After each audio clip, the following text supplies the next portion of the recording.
Selamat pagi. Pagi. Semangat dong. Saya baru jam 3 nyampe. Masih semangat nih. Berarti teman-teman di kerja juga harus semangat juga. Oke, sebelum kita masuk materi kita kenalan dulu deh. Perkenalkan nama saya Ayunda. Nggak pakai Maudi. Jadi nggak bisa nyanyi. Jadi kita belajar branding bukan nyanyi hari ini. Saya tadi sudah dikenalkan Mbak Alfa sebagai Brand and Reputation Management Manager di Niaga Hoster. Jadi apa ya? Bilangnya ya yang ngurusin pencitraan Niaga Hoster deh. Sudah di Niaga Hoster berjelang 2 tahun. Lulusan psikologi 2012 GM. Ya, kuliahnya psikologi, kerjaannya ngurusin marketing branding offsite. Seneng banget bisa ketemu sama teman-teman UKM di Malang. Kita sebenarnya udah lama pengen nyapa teman-teman UKM yang ada di Malang, karena Malang juga salah satu kota yang base usernya Niaga Hoster juga termasuk banyak, dan kita tahu teman-teman UKM di sini juga butuh mengenal kita langsung. Nah, kita memutuskan untuk kali ini kayaknya kita bikin di Malang deh. Senang kita bisa ketemu, kumpul di sini, sharing session, belajar bareng. Semoga apa yang didapat hari ini nanti bisa bermanfaat untuk bisnisnya, membantu bisnisnya bisa sukses online seperti tagline Niaga Hoster dan sukses online, karena misi kita memang membantu teman-teman di sini baik dari UKM maupun yang punya bisnis lain di luar UKM untuk bisa sukses online. Oke, kita langsung ke materi aja.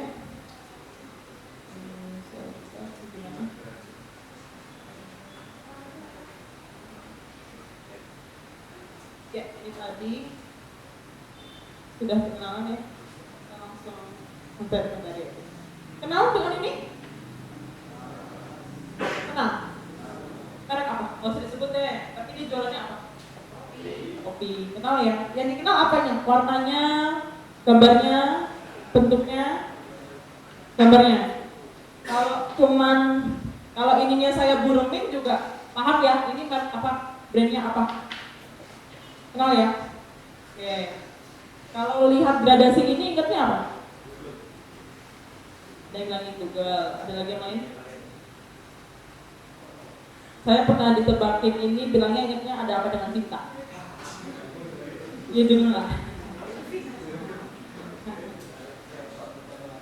Ya, biasa asosiasinya ke sini, Google. Kalau ini sama-sama burung, warnanya hampir mirip, cuma yang satu gendut, yang satu kurus. Katanya kalau banyak ngoceh jadinya gendut, makanya banyak jalan-jalan biar kurus.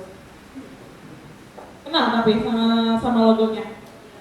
Nah ya, yang satu media sosial, yang satu ya yang biasanya memfasilitasi teman-teman kalau butuh jalan-jalan kan, dari mulai macam-macam kebutuhan. Oke, ini apa yang terlintas dalam pikiran? E-commerce. Warnanya apa? Padahal ininya udah saya ganti biru, tapi yang terasosiasi di kepala tetap yang hijau itu ya, yang udah jadi unicorn apa udah dekakorn sekarang? Masih unicorn ya? Oke. Jadi apa itu sebenarnya branding? Dari yang tadi sudah dipaparkan di depan, tadi logo si kopi, terus yang medsos, yang Google, yang gradasi warna tadi, terus teman-teman di sini udah mengenal branding belum sih? Branding itu apa? Ada yang boleh mengutarakan pendapat? Teman-teman branding itu apa? Mungkin dari yang setahunya aja, kita nggak ada jawaban benar salah aja. Branding itu logo mbak? Ya nggak? Benar salah? Salah? Ya ada yang salah. Branding itu warna mbak? Benar salah? Branding itu marketing mbak? Benar salah? Branding itu yang nge-ads itu termasuk branding mbak? Iklan itu branding, benar nggak? Nah, pertanyaan-pertanyaan itu yang akan kita slide selanjutnya. Jadi kalau kita kembali ke dasarnya, apa sih sebenarnya branding itu? Ada beberapa pengertian, tapi ini saya berusaha merangkum beberapa poin-poin yang utama. Yang pertama, perubahan yang menggerakkan halayak banyak. Branding, perubahan yang menggerakkan halayak banyak, benar nggak? Karena branding itu mulai dari pola pikir. Kita tadi gitu melihat satu warna, melihat satu logo, langsung terasosiasi apa di kepala kita, itu yang dipengaruhi branding. Mindset itu malah pengaruhnya apa? Perubahan. Akhirnya besok-besok beli kopi yang di tempat yang itu. Besok-besok mau belanja dibeli yang kita dipakai hashtag tadi. Besok-besok mau jalan-jalan ingatnya yang biru. Besok-besok mau main medsos ingatnya yang biru. Mau cari yang viral-viral di biru. Perubahan yang menggerakkan halayak banyak. Karena akhirnya dia mempengaruhi mindset orang berpikir. Yang kedua, memiliki tujuan dan arah. Pasti. Kalau kita punya bisnis, kita mau melakukan branding, harus punya tujuan dan arah. Ini, nama ini, pengen kita orang tuh ketika melihat ini tuh mengasosiasikannya dengan apa? Pengennya melihat logo ini, orang melakukan apa? Oh, orang kalau lihat hashtag yang tadi itu keingetnya mungkin lagu iklannya di TV, atau mungkin keingetnya aplikasinya, mungkin keingetnya artis yang dipakai di iklannya. Teman-teman Korea yang suka-suka Korea mungkin ingat, ya kan? Itu salah satu ininya dia, goalsnya dia melakukan branding. Kenapa dia pakai si artis A? Kenapa dia pakai influencer A? Kenapa dia pakai logo ini? Kenapa dia pakai warnanya ini? Karena dia punya tujuan dan arah. Dia pengen jadi, nanti kita akan kenal nama istilahnya top of mind. Yang ketiga, alat komunikasi, bener nggak? Hashtag. Orang kalau habis datang ke acaranya mungkin atau pakai baju yang ada tulisannya itu dia udah kenal. Oh, itu dia orang ini ya, anggotanya kerja di e-commerce itu ya. Oh, saya pakai baju yang Gawasar, saya pakai warna yang Gawasar. Tadi masnya pakai bajunya Gawasar, masnya di mana ya pakai layanannya Gawasar. Ada asosiasi itu sudah berkomunikasi, mengenalkan diri dan identitas. Yang selanjutnya, branding itu berbeda. Si yang biru jalan-jalan tadi, saingannya banyak kan? Sejenis, fungsinya hampir sama. Tapi ada alasan kenapa kita pilihnya yang biru. Pasti ada. Karena ada yang berbeda dari experience kita menggunakan si aplikasi itu. Berbeda, itu begitu. Pesan yang mengganggu ini tanda kutip, kenapa? Karena kita biasanya pesan ojek di pangkalan, sekarang udah pakai aplikasi. Mengganggu nggak? Mengganggu ya. Kita biasanya pesan hotel, telepon, sekarang udah pakai aplikasi.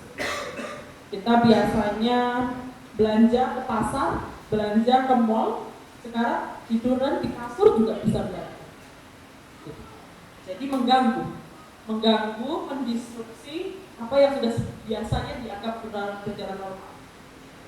Ya udah normal, orang belanja ke pasar. Tapi ada nih yang mengganggu, satu brand yang mengganggu, yang akhirnya bisa memberikan pemikiran baru, menanamkan mindset baru, melakukan perubahan, menghadirkan kejutan yang tidak terduga. Siapa sih yang ngira dulu kita sekarang bisa enak banget, gak usah masak, gak usah bingung-bingung, pilih aja langsung restorannya mau apa, mau pesen apa, tinggal klik dianterin. Bayarnya juga gak mesti cash, bisa macam-macam, pakai yang cashless, ya kan? Semudah itu. Mungkin dulu kita menganggap itu ya mengganggu gitu. Aduh apa ya, aduh males banget, HP ku jadul nih, memorinya penuh, gak bisa download aplikasinya. Tapi sekarang kalau nggak pakai aplikasi itu, saya nggak bisa berangkat kerja, saya nggak bisa beliin makan orang tua saya di rumah misalnya dari kantor gitu. Atau saya nggak kesulitan mau mencari barang-barang yang adanya di luar kota, tapi sekarang ada e-commerce, sekarang ada online shop, gampang kayak nyari. Jadi menghadirkan kita mungkin tidak terduganya itu masih sekarang kita sadari, tapi sebenarnya dia sudah memberikan unsur tadi kesan yang mengganggu.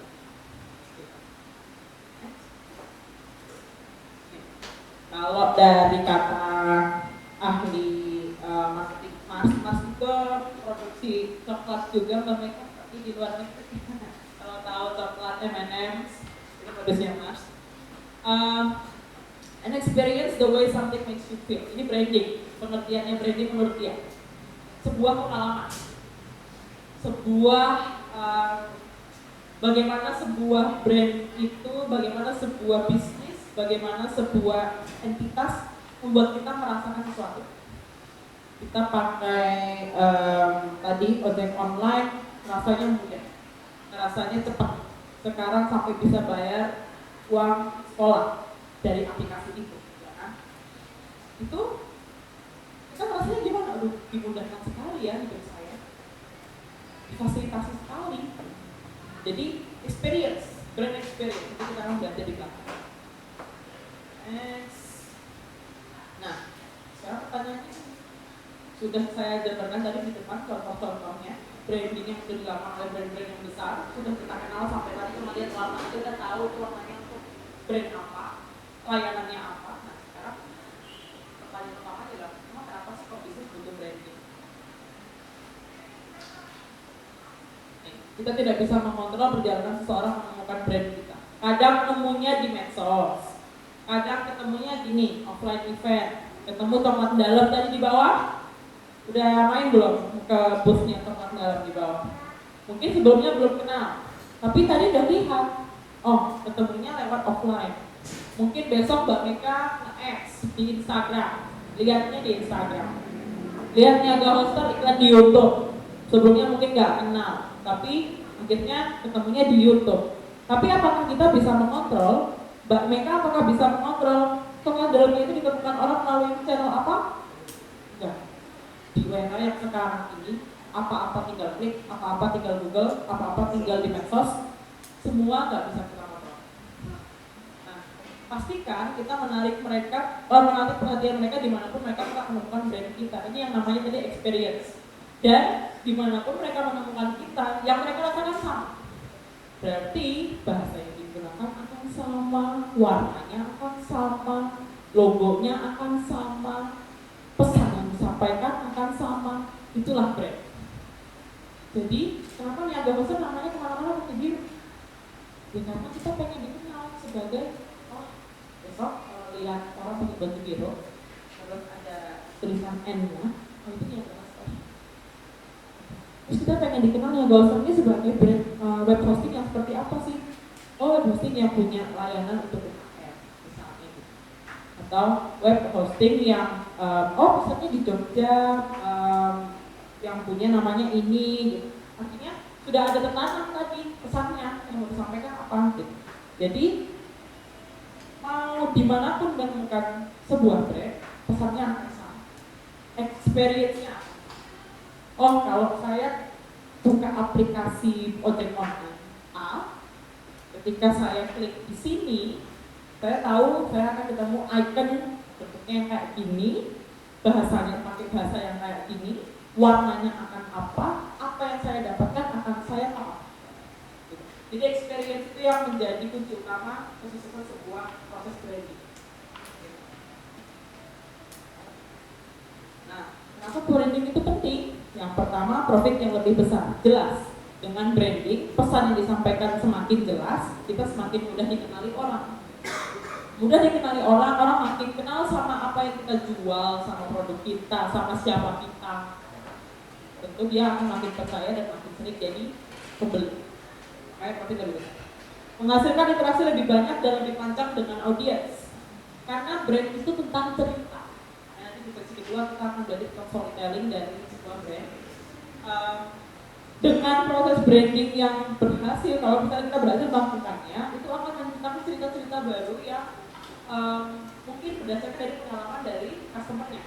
Misal, ojek online, sering ya kalau anak-anak Twitter atau Instagram pasti kenal, sering lihat thread viral gitu. tentang pengalaman seseorang naik ojek online A misalnya, oh dia habis dilayani dengan ramah, dikasih pelayanan yang beyond expectation gitu, di luar ekspektasinya dia gitu. Dia akan cerita, dia akan sharing bangga dia pakai brand itu misalnya. Nah itu, jadi trustnya akan lebih banyak dan lebih banyak karena orang kenal. Harapannya Niaga juga seperti itu. Ketika kita hadir di event ini, ya kita makin dikenal orang, kita makin punya cerita nih yang bareng-bareng kita bisa share. Membangun kesetiaan dengan audiens tadi, karena dia udah makin kenal, makin percaya, makin setia. Menarik kesempatan partnership lebih strategis, karena brand kita sudah kalau makin banyak dikenal orang, makin orang percaya tadi. Untuk kita partneran yuk, bikin program apa? Kita partneran yuk bikin event bareng. Kita partneran yuk bikin platform apa gitu. Bisa aja. Menarik talenta terbaik untuk bisnis. Ya, ketika ini hubungannya dengan HR ya, SDM. Jadi ketika misal perusahaannya sudah besar, dia butuh karyawan dengan branding yang benar, orang ketika datang ke job fair itu gak akan lagi datang ke booth nanya, ini perusahaan apa sih? Bisnisnya apa? Gak akan nanya itu lagi, kalau brandingnya benar. Gitu. Nah, ini tadi marketing, branding, ads. Pilih yang mana? Ada yang udah pilih? Pilih yang mana? Ads aja mbak, cepat dapat duitnya. Branding kan lama, panjang ceritanya. Jadi kan harus bikin cerita dulu. Terus marketing itu apa? Kalau kita sudah mempunyai pemikiran branding itu, ads itu, marketing itu apa? Nah, sekarang kita bahas. Marketing itu membantu membawa produk ke audiens. Itu proses marketing, pemasaran, ya kan? Kita mengenalkan produk ke audiens. Ads, kampanye terstruktur untuk tujuan komersial dengan berbagai media baik digital maupun offline. Karena iklan itu nggak mesti online. Banner-banner di pinggir jalan, spanduk-spanduk itu juga bentuknya ads. Itu maksudnya iklan. Kan? Nah, tapi dia kampanye terstruktur. Dalam arti kita sudah terukur, oh kita punya budget sekian, pengen dapat user baru, pelanggan baru sekian, untuk jangka waktu berapa lama, seberapa lama nih kita mau bakar duit gitu ya dalam itu ads. Nah kalau logo tadi kita bicara branding, kalau kita bicara branding itu tadi cerita. Nah logo ini bagian dari branding yang merupakan identitas visualnya. Tadi kenapa kita bisa mengenali warna biru identik dengan apa, si warna hijau tadi identik dengan apa, warna-warni tadi identik dengan logo apa, itu kan karena dia bagian dari identitas visual. Bagian penting dari sebuah brand karena orang pasti pertama kali mengenal kita lewat identitas visual. Jadi marketing dan ads dan logo semua itu bagian dari branding. Tidak ada yang bisa hanya berdiri sendiri dan terlepas dari branding. Karena marketing kalau berdiri sendiri, pasti ujungnya ya tadi experience yang dirasakan oleh customer tidak akan sama. Karena pasti mikirnya marketing aja lah. Kita terserah kita mau pasang, mau memasarkan produk kemana, mau memasarkan produk ke siapa, biar aja. Bodo amat brandingnya. Mau bakar duit berapa, targetnya siapa, mau pasangnya di jalan mana, mau pakai media sosial mana yang di ads-in. Dia nggak peduli branding, itu akan beda-beda kan. Logo juga, dia nggak peduli branding, karena branding itu kan tadi pesan. Pesannya apa? Kita tuh mau dinilai sebagai bisnis yang seperti apa dari secara feel. Tadi kan kita bahas di depan feel. Jadi experience dan feel itu yang mau kita kedepankan. Jadi kita pengen kalau orang ketemu Niaga tuh berharap Niaga tuh brandnya seperti apa sih? Kamu coklat dalam tuh coklat yang seperti apa sih? Jadi itu yang harus kita jaga. Nah, jadi semua bagian dari brand. Brand itu atap dari semua development yang ada di dalamnya. Entah kita mau ngembangin produk baru, entah kita mau masarkan produk, entah kita mau ngelakuin riset, mau bikin materi iklan, semua ngakunya ke brand. Seperti itu. Karena kalau nggak ada brand, nggak ada yang jagain pesannya yang disampaikan akan sama. Pasti semua yang ngerjain marketing satu kepala, yang ngerjain ads satu kepala, yang ngerjain desain visual satu kepala. Masing-masing pengennya sendiri. Brandnya nggak jalan, karena pesannya nggak sama.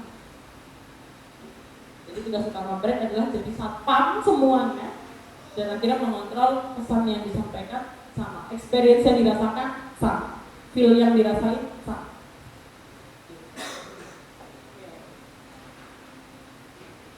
Apa sih yang bikin brand itu melekat kuat? Sampai tadi kita cuma lihat gambar sesuatu udah tahu oh ini jualannya ini.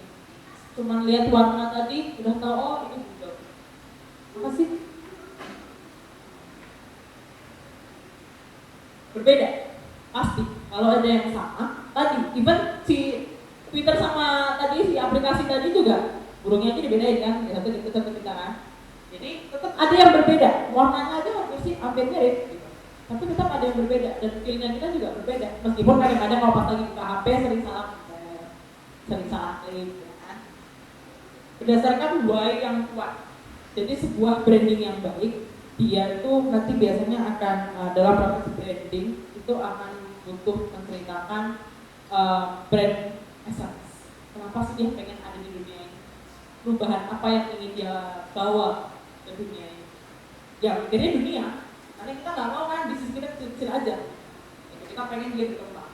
Yang bermimpi lah setinggi-tingginya. Ya aku pengen bikin, nggak tahu mungkin dulu Mbak Mika bikin coklat dalam tuh cita-citanya apa? Gitu ya. Tapi mungkin jadi coklat nomor 1 di Indonesia. Dia berarti harus menciptakan karena saya berangkat dari tekad itu, saya harus bisa menciptakan sebab yang kuat nih. Kenapa orang jadi harus memilih coklat saya? Tidak kan? Mulai pencerita yang baik tadi, karena branding adalah tentang cerita yang berhabis dengan audiens. Kalau dia ceritanya, pesannya tadi tidak sama, ceritanya tidak akan tersambung dengan baik. Akhirnya apa? Brandingnya gagal. Komunikasi yang jelas, tentu saja. Komunikasi kalau nggak jelas ya nggak nyampe juga pesannya. Hidup di semua channel dan media karena kita tidak pernah tahu audiens kita menemukan kita di mana. Jadi ya kita akan harus sama, soundnya harus sama baik offline maupun online di media sosial yang satu dengan yang lain harus sama. Realistis dan patah percaya. Jadi tadi brand core tadi si essence tadi, jadi pengen jadi coklat nomor 1 di Indonesia, possible nggak? Atau itu angan-angan aja gitu? Pengen jadi coklat nomor 1 di dunia, tapi ternyata nggak yang dilakuin pesannya, penyampaian pesannya mungkin cuma di Malang, mungkin cuma di Jogja, mungkin cuma di daerah-daerah tertentu. Yang gimana mau jadi nomor 1 di dunia? Gak ada yang kenal. Jadi keselarasan antara apa yang mau dicapai, pesan yang disampaikan, pengen brandnya dikenal seperti apa itu kan. Memiliki kepribadian yang kuat. Kita kalau masuk ke sampai yang tahu kan masuk ke mini market itu kita baru masuk ke sampingnya apa kita kadang apa ya kan ini termasuk branding. Kita dengar musik sesuatu iklan asosiasinya udah iklan produknya. Tadi warna hijau ada gambar perempuan tadi itu kepribadian yang kuat sampai orang cuma sekedar lihat dengar dia udah tahu itu brand apa. Nah, tadi kan kita sudah bicara branding offline dan online. Tadi yang iklan di pinggir jalan, toko minimarket itu offline. Kenapa sih harus ngelakuinnya secara online? Nah, ini mungkin nggak kelihatan tapi saya jelasin masalahnya. Ini siklus kehidupan satu orang yang tinggal di Asia Tenggara dalam satu hari. Bangun pagi jam 6, jam 5, jam 6. Yang pertama diambil apa? Oke. Cek WA, cek Instagram, cek Twitter. Apa nih yang tadi aku ketinggalan pas aku tidur? Ya kan? Ada berita apa? Online. Ya kan? Dia habis itu bangun dari tempat tidur, persiapan, mandi, sarapan segala macam, berangkat kerja. Berangkat kerja yang didengerin apa? Berangkat kerja pakai headset, jalan, dengerin musik online, streaming, online lagi. Dia masuk kerja jelas, apalagi niaga hostel harus online semua, ya kan? Transaksi aja kita semua online rata-rata. Gitu. Online lagi, internet lagi. Makan siang sambil scrolling lah, medsos lagi, online lagi, internet lagi. Meeting, habis makan siang dia ada meeting. Meetingnya conference call, internet lagi, online lagi. Habis itu dia break lagi, tengah hari sore, sama pasti balik lagi, medsos lagi, scrolling lagi. Pulang kerja, selesai kerja, pulang kerja, dia sambil denger musik lagi, online lagi, streaming lagi. Makan malam, dia bingung, makan malam apa ya, tadi nggak masak, pesan online deh. Nah, online, internet lagi. Chill out, dia mau nyantai, belanja, kalau dia e-commerce, bukalah dia belanja yang lain, kosmetik, ya kan, zaman sekarang. Kenapa akhirnya toko-toko banyak tutup tuh karena itu. Orang tuh cuma di kamar, di kasur, dia sambil sampai pulang kerja kan, daripada dia harus kemana-mana, ya udah online aja deh, ya online lagi, streaming lagi. Mau tidur, tetap tidur, scrolling dulu kan. Sampai kadang-kadang HP-nya jatuh ke depannya pada tiduran. Sering, yang ketawa tadi sering gitu. Jadi dalam satu hari, bayangkan seberapa kita sudah sangat terkoneksi dengan online. Nah, bayangkan, nah ini di Indonesia, populasi kita 272 juta. Ini data ini data bulan lalu ya. 272 juta. Pengguna internetnya 175 juta. 64% dari populasi. Yang aktif jadi pengguna media sosial ada 59%-nya dari populasi. Itu sudah satu market sendiri. Indonesia doang. Jadi bayangkan kalau teman-teman punya bisnis, punya UKM, pasar yang di sini nih harus disentuh. Ini lahan duit. Ini tuh tempat paling basah cari perhatian orang melalui branding kita dan cari pengguna baru untuk bisnisnya, dari pelanggan baru. Lihat segini sudah penetrasi tadi ya, dari perjalanan kita satu hari aja tuh pasti kita nggak bisa lepas dari yang namanya internet, dari yang namanya HP. Gitu. Tuh mobile phone connection di situ sudah 124%, bahkan sudah pasti dipastikan hampir setiap orang di Indonesia sudah punya handphone. Jadi sudah segitunya. Apalagi, kenapa lagi kita tidak melakukan branding secara online? Kenapa kita masih belum bisa ditemukan? Apalagi alasan kita untuk tidak bisa ditemukan di internet. Ini pasarnya sudah seperti ini. Kita lihat lagi. Nah, ini prinsipnya Google. Ini agak ruwet. Saya ini aja. Tadi kesini yang pakai Google Maps. Siapa? Yang kalau mau makan, saya deh, bukan orang Malang, mau kesini pasti kita, saya nyari kuliner khas Malang. Saya nyari yang mana? Google, ya kan? Nyari review. Saya tadi nginep di hotel. Saya sebelum nginep saya pasti lihat dulu, hotelnya bagus nggak ya? Nggak pernah nginep di sini. Saya cari yang mana? Google. Jadi perilaku tadi kita mau makan, mau cari hotel nginep, mau cari review apapun itu ke Google. Nah, sama dengan misalnya teman-teman punya bisnis dan mau dicari orang, pasti mereka nyarinya ke Google. Oke, mungkin mereka bisa nyari di medsos, tapi itu kalau mereka sudah tahu nama akunnya teman-teman, baru dia bisa mencari. Karena perilaku pencarian mesin pencari yang ada di medsos kan cara bekerjanya bukan berdasarkan kata kunci. Tapi kan orang sekarang lebih gampang, Google itu udah kayak jadi kata kerja, bukan kata benda lagi. Mau apa-apa, Google dulu aja. Ini yang harus kita antisipasi. kita punya bisnis, kita mau setiap orang yang Google kata kunci tertentu yang terkait dengan bisnis kita bisa muncul di sana. Karena tadi kita tidak bisa mengontrol orang menemukan kita, bisnis kita melalui channel apa.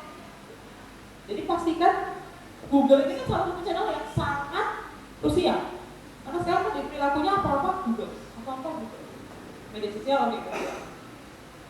Tapi kan tadi kelemahannya kalau media sosial tidak bisa mencari berdasarkan kata kunci. Biasanya hanya bisa mencari berdasarkan hashtag, berdasarkan akun, nama akunnya gitu. Kalau memang dia sudah kenal kita lah, kalau dia masih nyari-nyari rekomendasi makanan enak, resto enak di Malang, dia kan jadinya gitu, dia nggak tahu nama resto enaknya apa. Jadi di mana? Kalau dia nyari gitu di Instagram nggak muncul hasilnya. Dia nyari gitu di Facebook, apalagi, kan?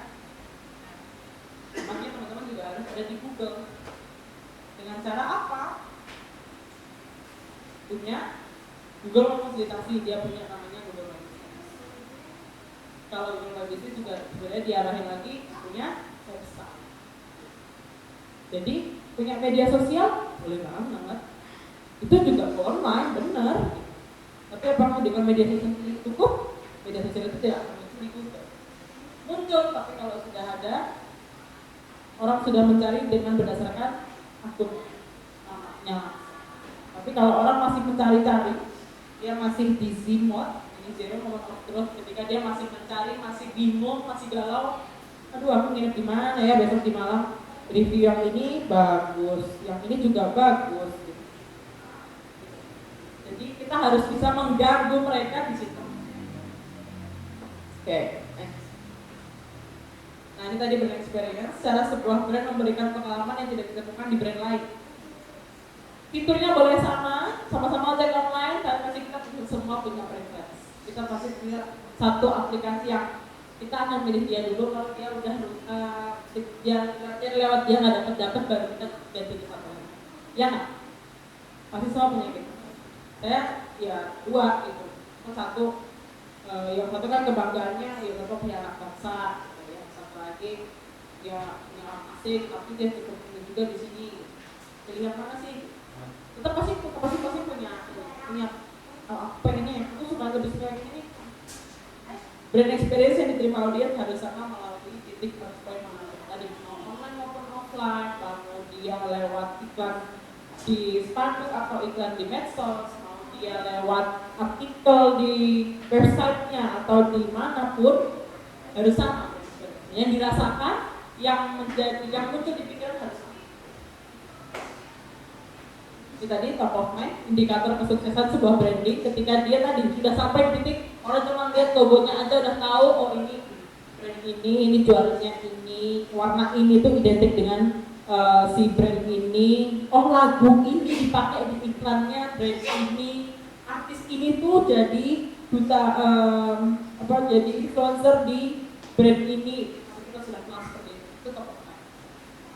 Memang tidak bisa diukur tangible ya, nggak bisa beneran mukanya berasa yang udah kenal kita. Bisa. Tapi itu datanya lebih kualitatif sebenarnya. Kita nanya sama orang, kenalnya biasa nggak? Oh, kenal sih, pernah lihat iklannya. Tapi itu bisa apa sih? Jadi ada masalah yang kurang jelas tersampaikan. Oh, berarti effortnya ada yang kurang oke nih, sehingga orang itu cuma kenal brandnya doang tapi nggak paham brand itu apa. Jadi itu ya, indikator kesuksesan proses branding itu ada di proses top of mind. Berapa dia bisa melekat di kepala orang bahwa oh aku tuh punya bisnis ini, produknya ini, ada di kota ini. Nah ini kunci yang bisa jadi bahan takeaways dari yang sudah dijelaskan di awal. Branding bukan cuma logo dan warna, tapi semua effortnya. Jadi tadi sebagai payungnya, baik dari produk development, kita mau ngembangin produk, kita mau marketing, kita mau jualan di ads, mau jualan di offline, mau apapun proses bisnis yang terkait dengan bisnis kita, semua ngaruhnya harus dengan brand. Lalu brand harus menjadi pembeda. Tadi karena kalau pesannya tadi harus mengganggu, harus berbeda.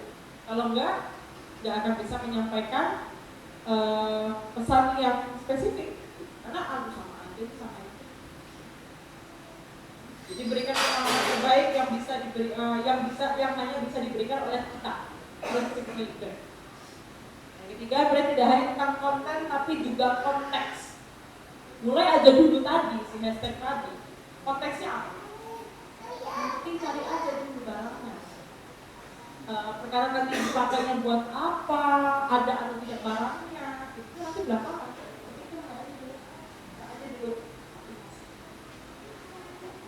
Konteks. Jadi nggak cuma kalau kita lihat kata-katanya mulai aja dulu kan ini banget ya, receh ya. Apa sih maknanya nggak? Tapi kalau kita bicara konteks, dia bisa menyampaikan pesan yang luar biasa. Pastikan narasi yang dihasilkan brand bisa menyatu dengan pengalaman yang diberikan sebuah brand. Jadi dengan mulai aja dulu kita menjanjikan apa dengan orang tuh mulai. Oh kita menjanjikan apapun yang mereka cari akan ada. Oh kita menjanjikan apa sesuai dengan brand message yang kita sampaikan. Pengalaman terbaik yang akan melekat. Nah, jadi begitu dia tadi kenapa ada 2 ojek online yang paling besar sekarang di Indonesia, tapi setiap orang tetap punya preferensinya masing-masing. Karena masing-masing itu punya pengalamannya beda-beda. Mau ada orang habis ngebujut habis-habisan satu ojek online, kalau kita yang udah cinta, udah aduh aku nggak pernah dikecewain kok sama ojek online ini, udah kita kan pakai dia terus. Bodoh amat ada orang habis diganggu gimana sama drivernya, habis orang disasarin ke mana, bodoh amat. Saya masih baik-baik aja kok pengalamannya dengan brand ini, saya kan pakai dia terus. Jadi top of mind tadi. Terus hadir di dunia online, tidak cuma di medsos, tapi juga di mesin pencari. Jadi salah satu titik utama untuk bersentuhan dengan audiens adalah melalui mesin pencari Google. Tadi kita sudah jelas, kita sudah sharingkan tadi kenapa perjalanannya Google itu bisa jadi sangat krusial, karena kita perilakunya sendiri sudah apa Google. Pastikan brand ada.